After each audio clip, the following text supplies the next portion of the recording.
All right guys, here we go, I'm back. So I ran out of room on my screen to keep going. So now we have part 2. So I just finished cutting off the edge to make my snake's head. And I'm gonna do the same thing I did on the other side where I taper it. So I get it thinner and thinner until it comes to a point at the end.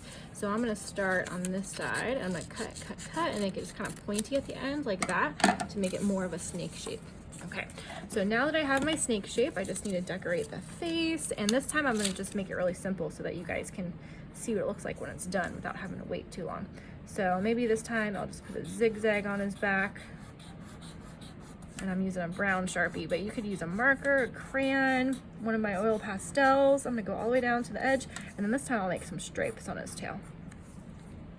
So there's my second snake. Sorry you guys couldn't see that. So here's my snake. I put some zigzags and some stripes on it.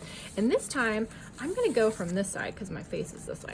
All right, so this time when we weave, this is very important. I want you to make sure that you check to see what the last snake did. So on this one, the snake went behind it. So that means this time I need to go, I don't wanna go behind it too, because then we'll land on top of each other. I'm gonna go above it instead, okay? So I'm gonna go over, and then this time I'm gonna go under this one. So whatever my snake did the last time, I'm gonna do the opposite. So it went over that one, I'm gonna go under it, and I'm gonna repeat that pattern. I'm gonna go over, lift up, go under, and I've got like a checkerboard, so I know I'm doing it right. Over, under, over, and I wonder if you notice if I made any mistakes. Let's check. Did I go over, under, over, under, over, under, over, over? That's not quite right. I need to go under this one. So I'm just gonna back it up, beep, beep, beep, beep, beep, and then go back under this one. Wow. So now that I went all the way across, I can push my snake down, and I still have room for maybe 1 or 2 or maybe even 3 more. And now that I did the opposite, you can see they lock on top of each other and they don't cover each other up. Okay, so now I'm ready to do a third one. Let's go ahead and do a blue one this time. I'm gonna make sure he's long enough. He sure is. And I'm gonna cut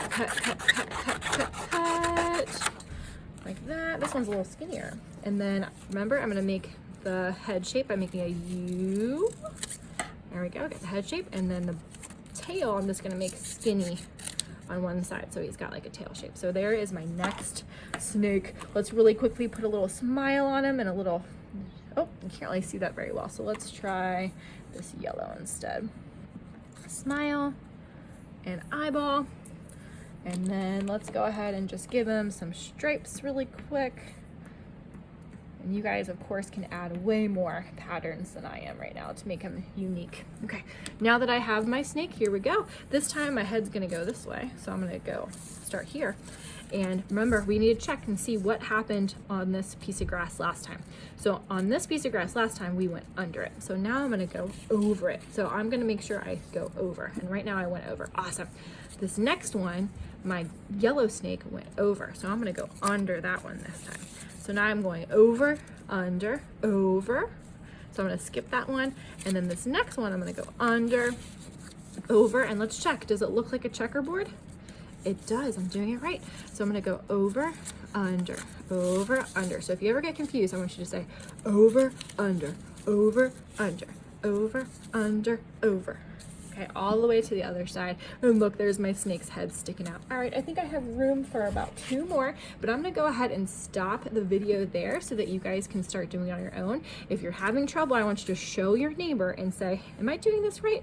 And if you're still unsure, just raise your hand and wait for Miss Hedgestorm to come by and give you some help. But remember, just check, are you going over, under, over, under, over, under every time? And are you switching it so that one snake is sitting on top of the other one and makes like a checkerboard?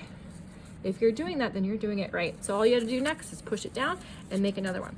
When you're all the way finished, you can flip it over and you can lift up the edge and put a little bit of glue just to make sure that it doesn't fall apart. But if you're doing it correctly, they will stay in there without really much glue at all. So you don't need to worry about too much glue. All right, guys, I hope you had fun making these snakes, and I can't wait to see what yours looks like. Bye.